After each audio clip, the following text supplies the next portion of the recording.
I think for me personally, I didn't go the traditional route in regards to going to school. A lot of people drop more than what I spend on mentorships just to go to school. So I thought, why not? Like, why would it would not only make sense for me to spend money on finding some type of non-traditional education. And for me, that was in the form of a mentor.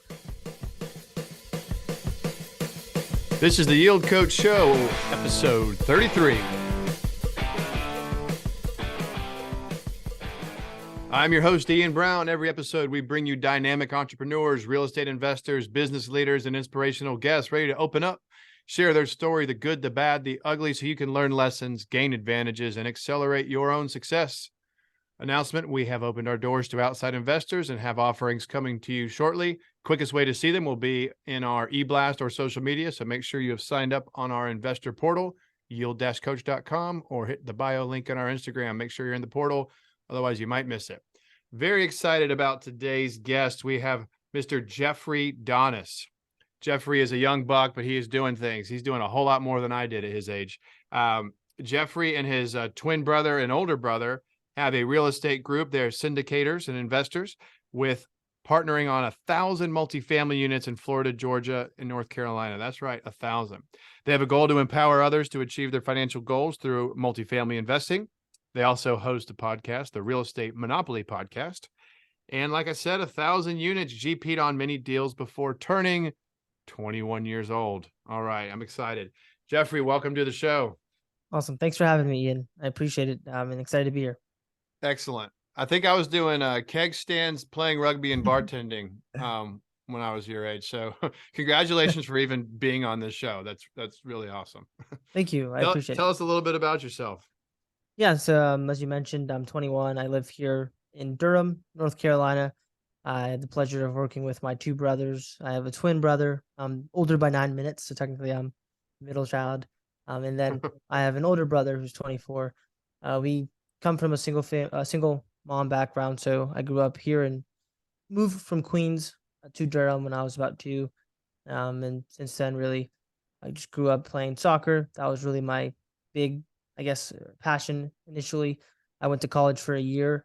About 3 years ago, I was a freshman. 6 months into my freshman year, my older brother learned about wholesaling single-family houses and on YouTube in his college dorm room.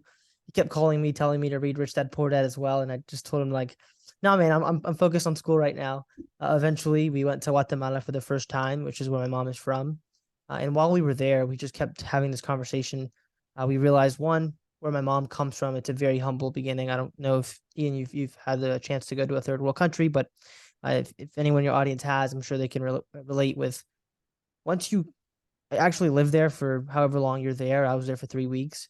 I realized the amount of opportunities I had. And when I looked at my family, who are my cousins and aunts, as soon as I got back, we realized that we were not only in analysis paralysis, but we were wasting a great opportunity that we had. My twin brother likes to say, being born in the United States is like winning the lottery, which is what we really were taking for granted up to that point. So as soon as we got back, we started taking massive action. Fast forward that first year, we closed about 15 deals. Most of those were wholesale deals. 2 of them were creative finance deals, where we got one on subject to and one on owner financing.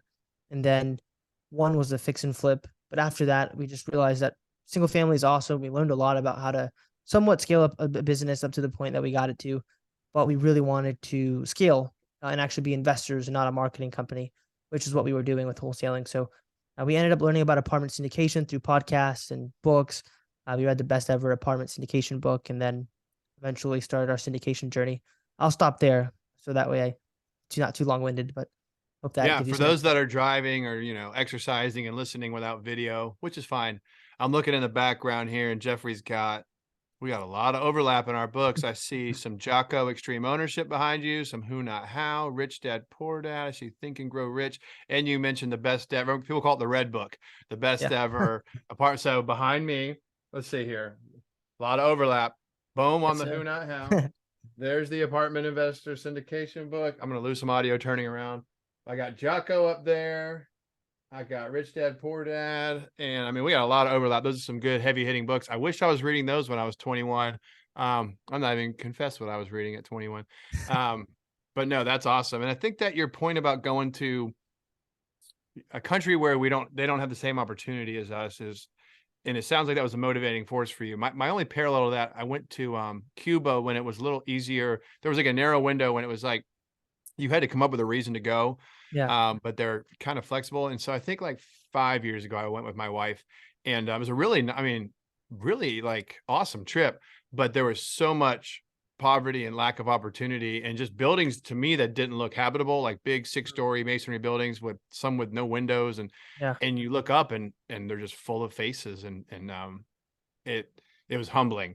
Yeah. And we really enjoyed our trip, and I came back, and I probably didn't do as much with it as you and your brothers, but it was like fuel to take advantage of the opportunity you have living in America. So I'm glad you said that. Thanks for sharing. Sure. Um, let's talk a little bit. So you did some wholesaling, some single family, and like a lot of commercial or multifamily investors, a lot of people have that part of their narrative where it's like, oh, I flipped a few houses or many houses, or I wholesaled. And I've done a little bit of both of that too. And I think for those of us that are more like team oriented, they can put more effort into like a system with a bigger outcome. And you don't just want to like grind and have to score a new touchdown like every single time you do a deal. Yeah.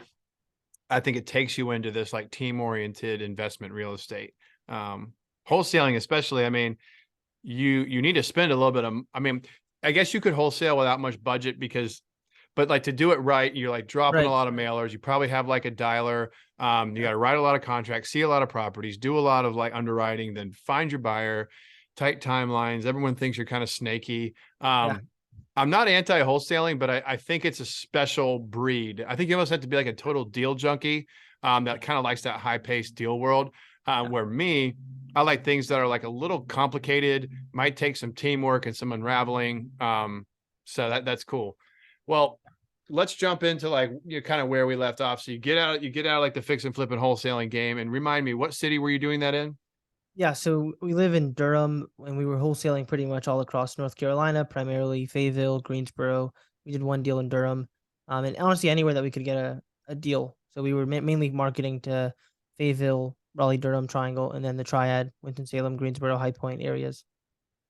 It's like that market.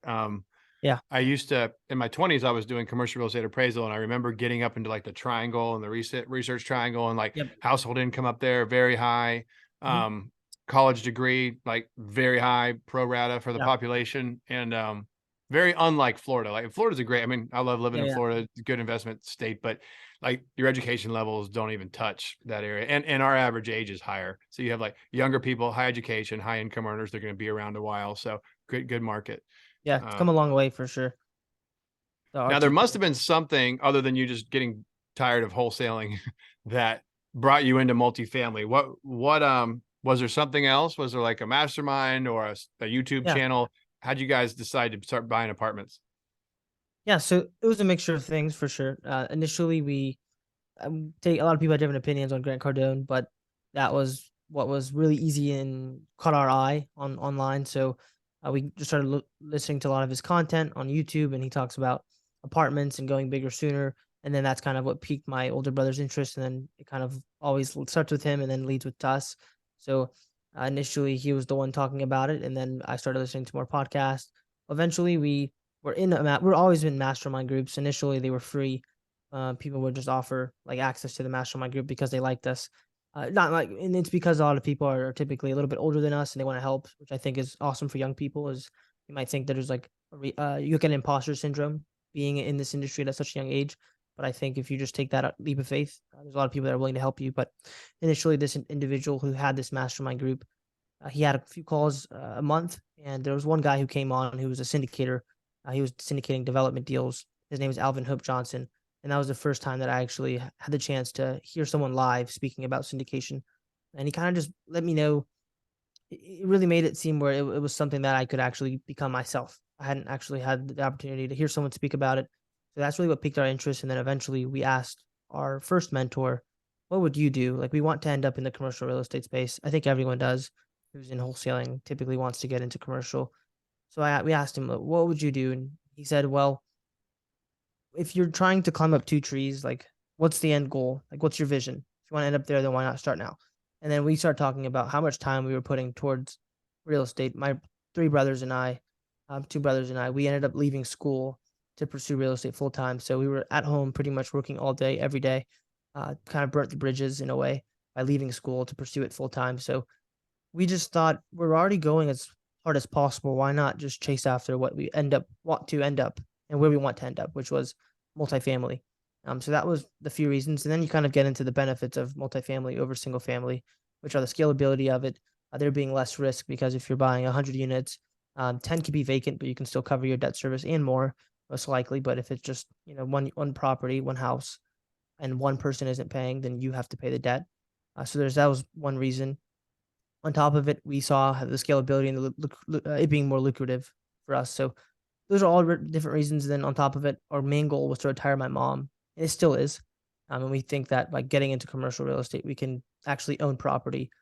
So there was multiple different things that came about it, but eventually that led us to actually taking action, reading the best ever apartment syndication book, and we joined a mastermind group called Think Multifamily that really opened the gates for us, and that's what allowed us to get into our first few deals. And I hope the audience is noticing a trend in these recent guests. We've had a series of guests that, for the most part, have been involved in some type of exclusive education. And I've said it before, I'll say it again. I know it can get a bad rap, and there's some people with, selling snake oil out there. But if you do your homework, talk to people that have been in and out of these masterminds, and take advice from people that are where you want to be, not from regular folk that maybe have the same aspirations as you and aren't sure or never have even tried what you're trying. Talk to the people that are where you want to be. And think multifamily, I think that's the first time that's coming up on the show, but I know that's very reputable. I'm on their email list. So I read the material, and the whole thing is, and Jeffrey, I'll let you say more because obviously I'm not in that mastermind, but if you get into a multifamily mastermind or whatever asset class you decide, you're going to have the confidence and resources to move swiftly. And a common expression is like collapse time. So maybe Jeffrey and his brothers through their 20s maybe could figure all this out. But guess what? He's 21. He's on this show. And it sounds like this is what you guys are doing full time. And even if you're not, that's okay. But I mean, you guys are rocking and rolling at a young age. I'm going to be old by then, but I'd love to see what you guys are doing like when you're 40.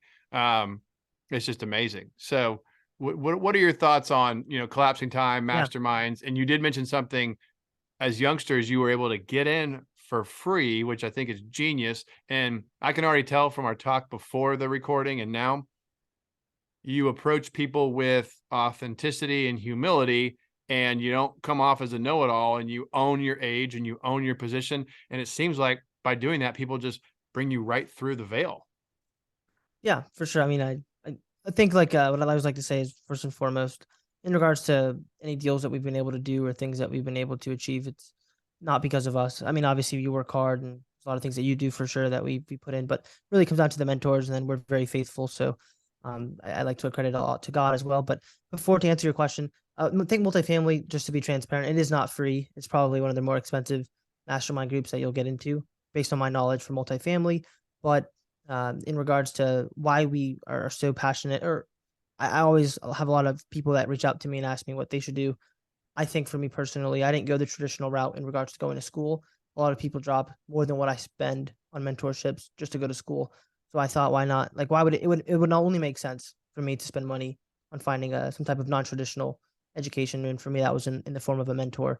So like you said, it does collapse your timelines. My group comes with having a team around me. I don't have to go find an attorney or vet an attorney. I don't have to vet a debt broker or an insurance broker. I don't have to find people that can help me bring capital or things like that. It all comes sort of in the network. And that's kind of what you're paying to get into now. You have to be someone that they want to work with. You have to be, someone that is able to build relationships and bring some type of value to a team. But at the end of the day, I think most people that can get into groups like this understand that, because you're obviously paying a pretty high ticket. And then typically they try to make sure that they bring people in that won't diminish the quality of the group. So I think that's the value. And for me specifically, being someone that's younger and didn't have as much experience when I got started, having an awesome mentor whose track record is great, has over 25 years of experience. He will not only sponsor on deals with me, but when he's on the deal, other people are more excited and are more likely to join the team, whether that's an investor, my own investor, or another co-general partner at the end of the day, I couldn't do a deal without him. So all of those things come easier when you have a very experienced team. I think you made a really good point that it's self-evident, but I want to reiterate it. I mean, not just undergrad, student loan debt exceeds credit card debt. So, I mean, it's just, Yeah. it's the largest really unsecured debt in the country, and Yeah. kind of disproportionately affects like kind of millennials down. That's where a lot, as an anecdote, my dad went to Notre Dame and paid his own way, but he did it like between like 68 and 72. Yeah. Played football, but not on scholarship. He was a walk-on like Rudy with no movie. And, but he worked like in the mess hall, and he like, dishes. Yeah. Those days are done. I don't know what, Right. I could Google it. I don't know what Notre Dame costs now, but I'm sure it's over 50K a year. So to your Yeah. point, it's not a Notre Dame thing. I mean, like any college, unless you're like getting like a scholarship or a grant or staying in state or going to a junior college. I mean, Right. college is expensive. It's probably not for everyone. I think we probably have too many people going to college. It's kind of controversial, I'm sure. I mean, here's the guy sitting here with a JD and a lot of education, but I'll say it's not for everybody, and not everybody should be spending that amount of money. They don't think about trying to pay that off. So here you are going to an expensive mastermind, and you don't have to tell me the exact number, but for the audience, a lot of these masterminds might be like 20 to 50 grand, like Yeah. it kind of depends. And for some of you listening, you're like, holy shit, Yeah. people are paying that much money to go Yeah. to masterminds, and it might not even be a ton of exposure, meaning like it might be expensive plus mostly like Zoom calls, some conferences, some like Yeah. weekly stuff.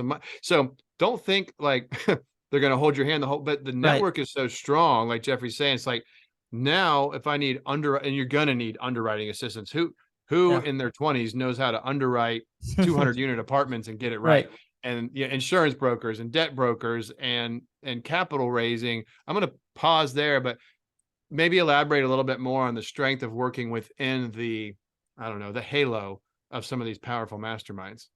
Yeah. And I think, like now, obviously you can do like the networking piece without joining a mastermind group, but the power is that it's there for you. As soon as I join, what I did, for example, I'll just walk you through exactly what my journey looked like. I joined the group, and there was a directory page online, similar to Raise Masters. Actually, we're part of the same mastermind group. I do the same thing, and if they have a directory page, which is where there's the members' information listed, and sometimes they put their phone number or email.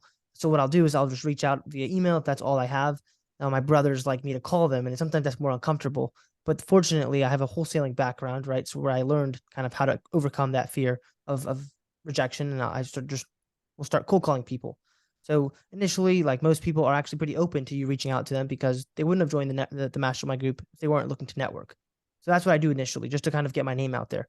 And then I start going to the same conferences as them to build a relationship. And now once either you're looking to partner on a deal with them, or you have a deal that you're looking to partner with, uh, let alone apart from what comes with the group in regards to the team that's already built. And in my case, that's the insurance broker, the debt broker, and then the attorney, as well as my KP, which is the key principal, the person that's going to sign on the loan. And we're looking at 100 to 200 unit apartment complexes. These are anywhere from 8 to 15, $20 million properties. And I can't qualify for that loan right now. And who knows when, hopefully soon, right? But not right now. So I need someone that is going to be willing to sign, because although it's non-recourse, that's still a pretty big commitment for anyone.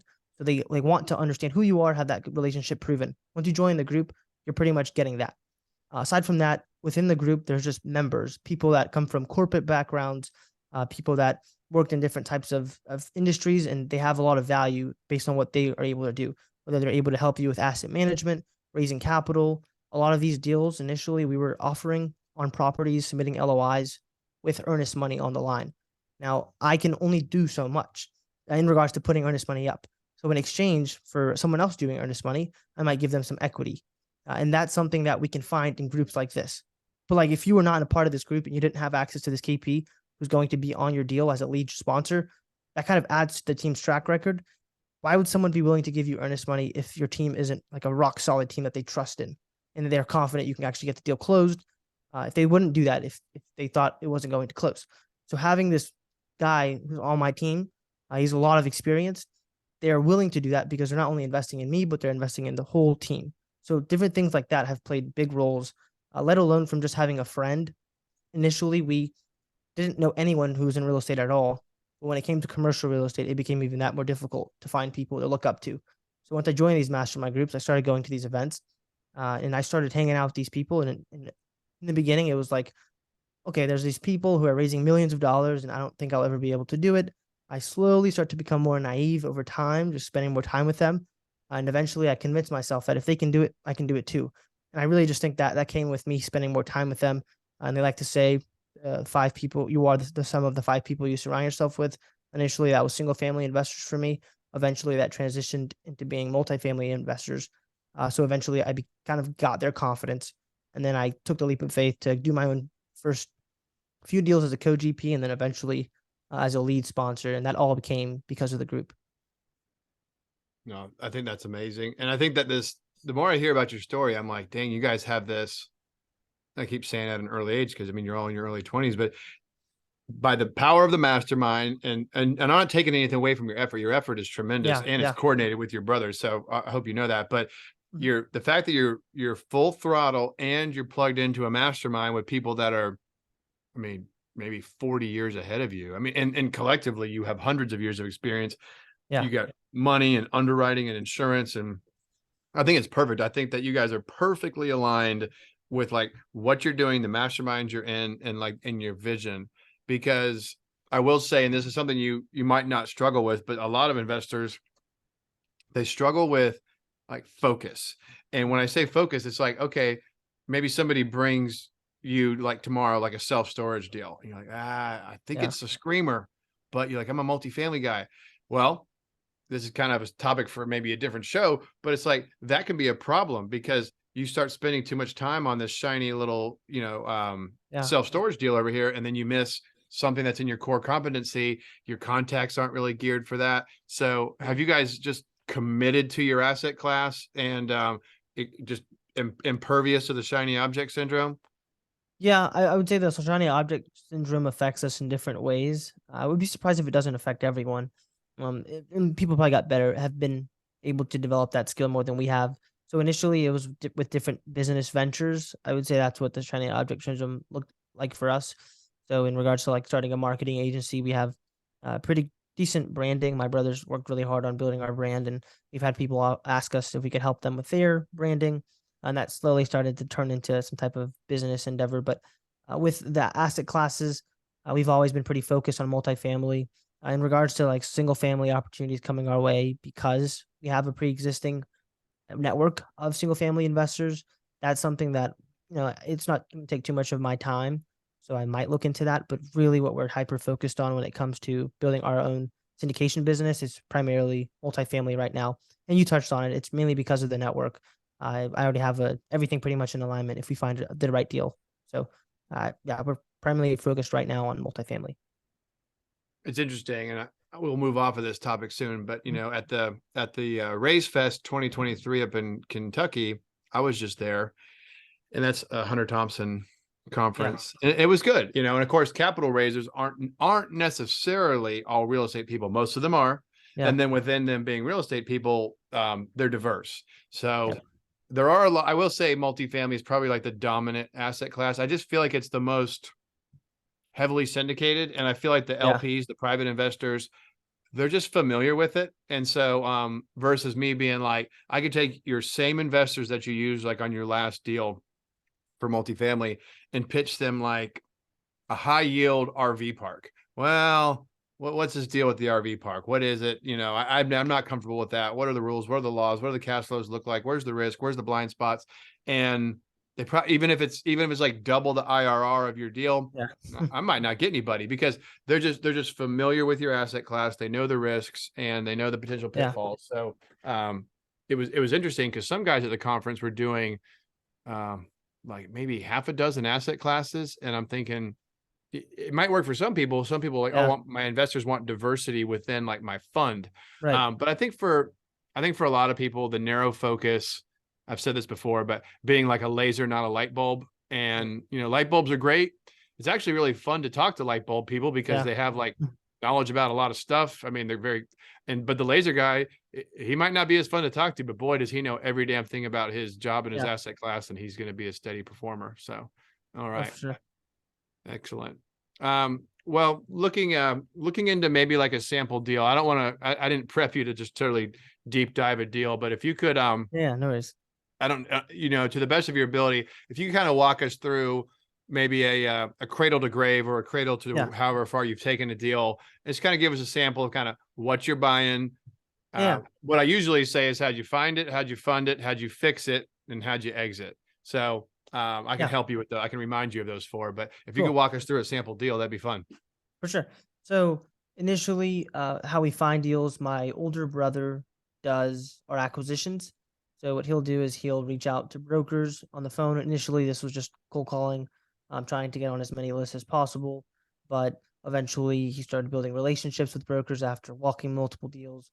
We try to get him to go to at least 1 or 2 in-person broker, either property walkthroughs or just meetings. We live in an awesome area here, Raleigh, Durham. So there's a lot of brokers here, and he'll go out and either go to their office or get some type of lunch or coffee. Typically, that's after walking a property. So his goal and intention is to build a solid relationship with the brokers, since for our type of criteria, we're looking at 100 to 200 units, B class, 1980s vintage or newer here in North Carolina, Charlotte, Raleigh, Durham, Winston-Salem, and then South Carolina markets and Georgia markets.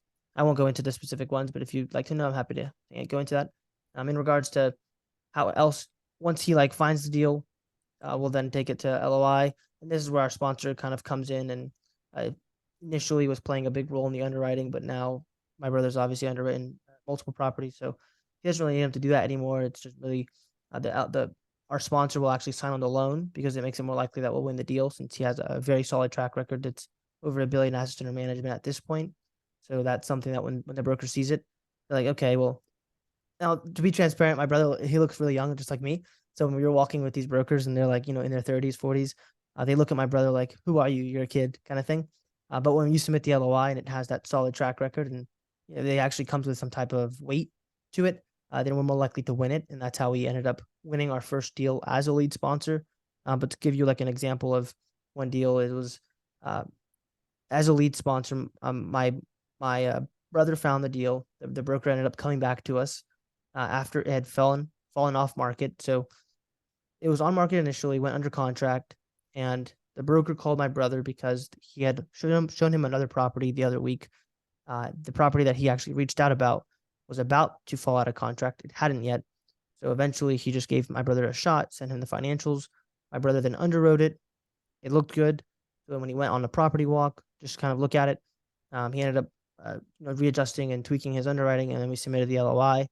That ended up being won. Eventually, that was like a long process. After LOI, we had early access, meaning before we actually signed the PSA, we had the opportunity to do our due diligence, which is great because our earnest money technically didn't go hard until obviously we signed the PSA. So everything looked good on DD, but before we signed PSA, a lot of things were happening. This was a few months ago, and there was a lot of the rate started going up and interest rates started hiking. Interest rate hikes started happening in around May, if I'm not mistaken, or June. And that was a really crazy time for us in regards to getting debt, lining up equity, and also negotiations. Eventually, we ended up getting a $2 million discount on that property just because of that, which crazy times, but we eventually got through with it. So the PSA got signed, and now it was time to raise capital, which was even harder than I thought it would be. And this is our first deal as lead sponsors. Now, granted, we did have partners that, my mentor, he not only coached me, but like was trying to give me tips. But at the end of the day, it really was down to us whether or not the deal was going to get closed. And this one was a pretty big raise. I'd say it's over 9 million. I won't say exactly how much, but we ended up getting it done really with like a lot of grunt work. I had built a really solid network before. So I will say like a lot of preemptive things that we did helped us get the property over the finish line. And it was a scary time. We had to do a few different extensions to get it done, but eventually got it done. And then now we haven't gone full cycle on any deals personally. What I like to say is we have a partner. Obviously, he's done multiple different deals, over 30 deals full cycle. So our team has gone full cycle, but my brothers and I personally have been in real estate for 3 years now. So it's not something that we've gone full cycle on, but we're hoping to go full cycle. Our typical hold period is 5 to 6 years. So sometime in between now and then, depending on how things go. Okay, so we know how you found it through broker channels, and you Yeah. got past the baby face test because you were smart and you partnered with a big sponsor. Um, let's talk about the $9 million raise. Did you have to Yeah. go to private equity, or was it all like retail investors? Yeah. How'd that look? So a majority of it was just our friends and family. This one was a 506B, so we couldn't really Okay. like post it on LinkedIn or anything like that. But in regards to the rest, we did have a So I met an equity broker at an event a few months before that, and he knew a family office. They connected us. We paid the equity broker a fee for doing so, but eventually the pref equity, it was a family office that put pref equity into the deal, a little over 2 million is what they ended up putting. So that wasn't obviously all of it. And initially our goal was just to get it past the finish line. So we needed about, I want to say like 7.8 to close. And that was the goal. Like there was a lot of deals falling through at that point, and we had $1 million hard at this point. Oh, So yeah, man, and it wasn't all my money either. So we had no choice but to get it done. And that was like, my brothers and me were like, man, that was probably the hardest thing I've ever had to do. Scariest thing I've ever had to do. There was days where we had no idea how we were going to get it done, but we prayed a lot, kept working hard. That was the one thing that we didn't stop doing, was just talking to people, trying to get people into the deal. We had, like I said, a pretty good network at that point. So I was just tapping people consistently, and they tell me no. A few months later, I call them back, or a few weeks later, call them back and get it done. But yeah, I'm grateful for like my team. I think without them, we wouldn't have been able to do it. Jeffrey, a million non-refundable on the line, and and you got to raise almost 8 more. That's just that's a really, Yeah, really powerful story. And I know that this isn't that long ago. I mean, we're talking about just a handful of yeah, months ago, and you've got yeah, people freaking out over these and I don't blame them. I mean, we yeah, just enjoyed like compressing cap rates and rock bottom lending rates for like a 10-year improving period. So I mean, you didn't have to be like super swift-footed to make money for a lot of these years, but right now yeah. you do, and you have to prepare for changes that are way faster than they were. Yeah, and Okay. I just kept hearing. I know you kept hearing these stories too, and we won't talk about it too much more. But like so many of my peers were losing their largest money. They were just losing deals. Things like that were happening, and it was a reality. So, and it's just like it was kind of a defining moment for my brothers and I. We decided, okay, it's up to us at this point. No one's gonna save us. So we either get it done, or like the scariest thing that we could think of would happen, which we didn't want to happen. So eventually, when you get things done like that, I think that's where I grew so much in those few months, more than I ever had, and I learned more about myself than I ever had. And honestly, that's where I had a coming to God moment, because that's what got me through it. So That's powerful. Well, and it also gives you, I mean, I would call it like your stripes. I mean, yeah, right, you're yeah, young, but you can say, look, we wrote the offer, we underwrote it. Yeah, we partnered, yeah, we raised all this equity, and we had our metaphorical, what, out there on the chopping block, yeah, and then you got it done. So I mean, that's yeah. congrats, that's awesome. Oh, thank All you. right, so I know you haven't gone full cycle. So what are you doing to most of these deals? You said, let me see, 1980s B class, 100 to 200 units. What's a typical value add within your investment company? Yeah, so what we're looking to do is really just improve the communities, and typically it's 70-80% of the units we're going to renovate. In regards to adding amenities, on one property, for example, we improved the gymnasium. It hadn't been up and running for multiple years, so what we went in and did was we brought it back up and running, and now we're trying to increase the overall, like, I'd say, atmosphere and vibe of the community by bringing in different people from outside of the group, or potentially renting it out to different AAU tournaments and things like that. Initially, the gymnasium was a bit outdated, and it had no like padlock. People could just walk in, and no one was using it. One, two, that's kind of a liability. So we do small things like adding padlocks. But if, let's say, there's no amenities on one property, what we're doing is we're adding a pergola and grill area. We're adding a playground, improving the laundry facilities as well. On one, there's three. Two of them are down, not really down, they're just not in good condition. And then the third one is completely down and not being used. So we'll most likely renovate two. And then the current leasing office sits within a rentable unit. So what we want to do is take that out, put it into one of the laundry facilities, then reconvert that unit into something that we can rent out to a resident. So those are most of the things. Obviously, there's paint that we can do on the outside. Interior wise, my brother does the asset management, so he could go into it a lot more than I can, but it's like the typical LVP flooring, changing the cabinet tops to most likely faux or granite, depending on the deal, the market, doorknobs, handles. We're not looking to do a complete Class A renovation on these. Bring it up to a Class B plus, depending on the market. Like Atlanta would be a little bit different than our deals in Jacksonville. But at the end of the day, we're really just looking to increase the overall income that the properties are producing, so that and while decreasing the expenses, so that we can increase the value and hit our returns for our investors. Wonderful. And I think people underestimate, when you have larger properties, 100 to 200 units, even when you start getting over 50 units, Yeah, what appears to be small changes really in the aggregate is big. yeah, And you yeah, have these properties being valued. Well, of course, don't freeze this comment in time, but you got a lot of properties, depending on where you are in the Southeast of the United States, still being traded like 4.5 cap, five and a yeah, half cap. Even a tertiary market, you might catch something in the sixes. But again, depending on when you listen to this, you might laugh. But the point is, no matter when you listen to this, that NOI is so valuable. So yeah, you make these small changes, you raise rent $50, you add an amenity, or you have some like paid covered parking or assigned parking. yeah. All these little things really add up. And then you take that newfound income and you apply, a 5 cap against it and just watch what Yeah. happens. That's really It's where the crazy. money is made in these like fairly incremental changes. Yeah, yeah, Awesome. Okay, so we know what you're doing, and now on the exit, I know you haven't gone yeah. grave on the cradle to grave, but is it anticipated to be a refi or a sale or to be determined? Yeah, so our goal is to refi year 3 of our hold period and then sale at the end of the hold period, which is a 6-year hold period on all the deals that we're doing. We'll typically model it on a 5 or 6-year hold, depending on who the equity partners are. So we've had some institutional groups that we've spoken with and some we haven't worked with, but they like more of a 5-year projection. So that's what would change it in the future, but most likely it'll be a 6-year hold moving forward. And that's our typical business plan, is a 3-year 3 refinance and then a sale in year 6. With the 3 refi, is that largely to get your retail investors their money back?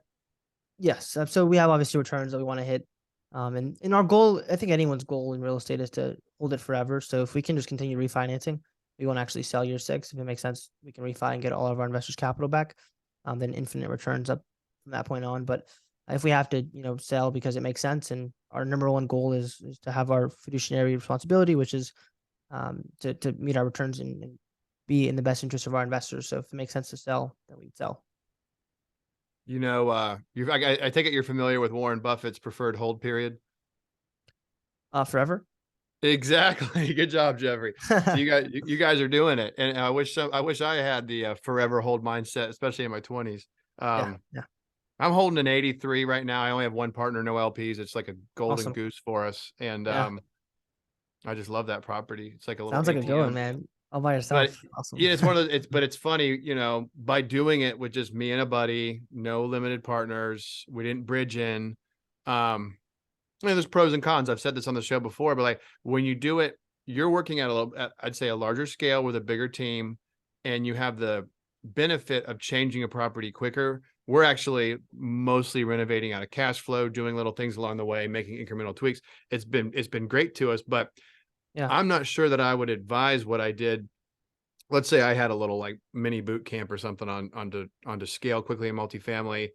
Uh, you wouldn't do the way I did. It's been fine for me, but I don't Mhm. think I would coach someone to do it that way. I think the way you're doing it, and you're going with like a piece of the watermelon, not the whole grape. You're getting you're Yeah. getting your piece of the deal, and really what you're doing, and you probably already know this, but I'll say it.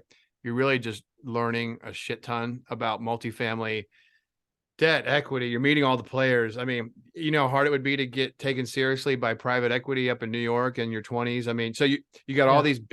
these benefits that you're probably aware of, but I mean, even if you weren't making a lot of money, and you don't need to tell me exactly how that's going, but even if you weren't, like the experience and the connections, and like you're Yeah. like an arrow that's drawn, just like ready to shoot. Um, and you're already talking about infinite returns on never sell. I mean, I think your head is on really tight and sound for someone in your age and position. So you brothers must all get along pretty well. Yeah, we do actually. You know how it is, right, with brothers. Do you have brothers? Yeah, I have You did it three good. You younger did it for it. brothers, and we all love each other, but I mean, there's constant, we still wrestle sometimes. I mean, Yeah. I'm not young, it's like we still, I mean, we don't like punch each other in the face, but we still get after it a little bit. So it's Yeah, like, that's almost like never ends. for sure. We get along. Thankfully, it's we live together. We work together, and it's cool. I love the idea of working with my brothers, and we're very like minded. And I think the most important ways in regards to what our values are, we do think a lot differently in certain aspects, which is good because you bring that different opinion. But at the end of the day, we're like constantly masterminding. So when I read a book, for example, I'll learn something, and I've learned that if I talk about it with my brother, then I'll learn more about it. And I kind of try to teach him about it, but he's not reading that book, so I'll kind of give him that. Then he'll read a book and he'll give me that. And we're constantly masterminding about random things too, and having people to talk to consistently. He's literally always by my side, which is good and bad. But right now, I think it's good because moral support with our business. There's a lot of challenges and things like that, but we do fight, and thankfully, we get along more than we fight. But I won't lie. Good. Well, and you're ambitious. I feel like a lot. I mean, I think most people would say I'm laid back, but I'm ambitious. So it's like, Yeah. if you got three ambitious brothers or four ambitious brothers, like, even if everybody's pretty chill, you're gonna lock horns every now and then, Right. Yeah. you're not always going to see things the same way. Let's jump into what you see for the future. What are some of the goals for the Donis brothers? Yeah. So personal goal, retire our mom, hopefully within the next 12 to 18 months. That's always been the goal. After that, for our company, 1 or 2 deals a quarter. My brother's actually in Vegas right now trying to get us deal flow, so I hope it's going well for him. On top of that, we're looking to bring on more people to help in regards to investing. A lot of people that have invested with us, their goals are to build some type of life by design. A lot of them are looking to eventually replace their income with type of passive income, and that's our goal with our investors. So we want to find more people like that to help. On top of it, and like spiritual goals, I just want to continue getting closer to God and learning more about Him. And then on top of it, I'm still young, and when I first got started in real estate, I was working like all day, every day. I kind of stopped doing things that I love to do. So I want to build a life by design and experience more things. For me, that's traveling and meeting new people, but a lot more to learn. So that's something that I want to continue doing, is continue to having that open mind when it comes to business, life, etc. I like that. There was a speaker at Raise Fest, Jesse Isler. Have you ever heard of him? So I actually hadn't, but I must be, living under a rock. And because I'm in the mastermind, we got a private lunch, and he was there, and he did like his big speech for the 500, and then we had this like breakout lunch, and Yeah. I don't know, much more intimate, and we got to just ask him questions and stuff, and I really got a lot out of it. And he gave us all this. It's a year calendar. Yeah. You open it up, maybe you've seen it, but it's this big floppy. It's like an old map you would have had like in the 80s. And you open it up, and it's the whole year on one sheet. And the point is, you mentioned like life by design. I'll use my own words, but kind of like going on like the aggressive with your calendar, especially early in the year. Your calendar will fill up. And so it's more a matter of like, do you want to be like receiving, or do you want to be giving? Well, I shouldn't even say it like that. Do you want to be like a victim of everything coming, or do you want to be like the one who's scheduling? And like, I've said it before, I've been doing jujitsu lately, and I think of it like, if I'm Cool. rolling with somebody, or say you're wrestling somebody, you can kind of decide, am I just going to like react to their moves? And some people do, they just react to people. Or do I want to like wrinkles in the neck, move forward, elbows in, and like play my game with this person? And I think that there's a certain level of satisfaction, like you said, like kind of life by design. Now, let's be honest, it might not go like you designed. It might not go how I calendar on that big annual calendar, but at least I know I started to like put my like stake out the portions of my calendar that are for me, or this trip, or family, or conference, and the rest of the stuff's going to fill in. We know that. So Yeah. That's awesome. I have heard of Jesse. I had a friend who went to a mastermind. I haven't met him, but he says a similar thing. Another thing that he said that Jesse mentioned was like telling 3 people a day, different people, why you're thankful for them. I don't know if he also mentioned that, but that was something that a lot of gratitude and meditation. And then he what did he say at the breakout? I know. I just mentioned it to my wife actually last night. He mentioned essentially like in this conversation about like, I would call it like wellness and happiness, and like not being depressed, and that kind of general discussion. He mentioned his words were empty the tank. He's like, if Yeah. you empty your tank, now his metaphors are largely like exercise, and he's an ultra marathoner, ultra endurance racer. Mhm. But you could apply it to like anything you're doing. Yeah. His whole thing was like, if you go, and it sounds like you and your brothers are doing it. If you go all in, you leave it all in the field, which I just gave away my tagline, but you leave it all out there, you empty the tank. It's unlikely, no matter what the outcome is, it's unlikely you're going to have regrets because you emptied the tank. Yeah. And it's a simple concept, but I think it's powerful. And I think if you kind of focus on gratitude and you're always emptying the tank with your efforts, you shouldn't have a life of regret. Doesn't mean it's always going to go your way, but I think if you're always Right. really emptying the tank, you're going to feel fulfilled. Yeah. That's awesome. That's why going to events is awesome. Let's see here. I got a quick Coach Yeah. Brown breakdown for you. It's not dissimilar to probably some questions you've answered in the past, and then we'll call it a day. What is the Coach Brown breakdown here? The most impactful real estate or personal development book that you've read? That's a good one. The one I recently read. Oh, I'm actually reading a Nelson Mandela's autobiography. I recommend that. I'm not done with it, but I'll give the one that I already read. Phil Knight's Shoe Dog. Cool. I haven't heard that one yet. I'm familiar with Phil Knight though. When you're not out smashing these professional goals, what are you into? I love playing sports. So I played basketball this morning, pick up basketball, and I love playing soccer. Wonderful. Your best ever coach for any eager entrepreneurs that are listening. What's your best advice? I would say who, not how, and then be really, really intentional with what kind of content you're consuming. So if you're listening to music, or what kind of books you're reading, who you're spending time with, all of that comes down to what the thoughts that come into your mind, and I'd be very conscious of that. That's very good advice. I really want to go down a rabbit hole on that one, but I will say, even as you get older, Jeffrey, like I'm glad you're thinking that now, because negative thoughts, especially when they're kind of in the periphery of your, I can't even say that word, periphery of your life, you don't even necessarily feel them all. And then over time, you're just almost like wrapped in it, like a fog or like a, hair shirt or something, and you want it off. So I don't have to hang around with a bunch of cheerleaders all the time, but boy, do I need to stay away from like the chi vipers. Yeah. And it just sucks all your momentum away. I like that one. Thank you. All right. Lastly, where can people learn more about you, connect, and dive deep with you? Yeah, so feel free to check out our checklist. It's for any people that are looking to invest in something passively. I think it's an awesome checklist to use before you do. It's at www.donisinvestmentgroup.com/checklist. And then you can find us on social media at Donis Brothers on every platform, including YouTube, LinkedIn, Facebook, LinkedIn, and Instagram. You can probably find me better at Jeffrey.Donis or just Jeffrey Donis. Cool. And then check out our podcast, The Real Estate Monopoly. Sorry. Real Estate Monopoly. All right. I'm going to check that out. And the Donis Brothers on Instagram. And I might check out that checklist too. Cool. Awesome. Thanks for all the resources. Well, Jeffrey, you're an impressive young man. I know I'm saying that like I'm holding a cane with like white curly hair. I'm not quite that old, but I'm very impressed by you. So not to be patronizing, but congratulations. You're doing a lot. Thank you. I'm happy to see it. Hopefully people are inspired by your story. I know I am. All right, guys. Well, that's the episode. If you enjoyed it, share it with a friend. Jump on whatever platform you're on. Give it a quick rate or subscribe. It does a lot for us. We've really enjoyed this. We're going to have plenty of great guests this year, and we're kicking off 2023 with some real all-stars. So thank you, Jeffrey. But for now, that's the show. This is the Yield Coach Show. Coach Brown signing off and reminding everybody to lace up and leave it all on the field. Yield Coach out.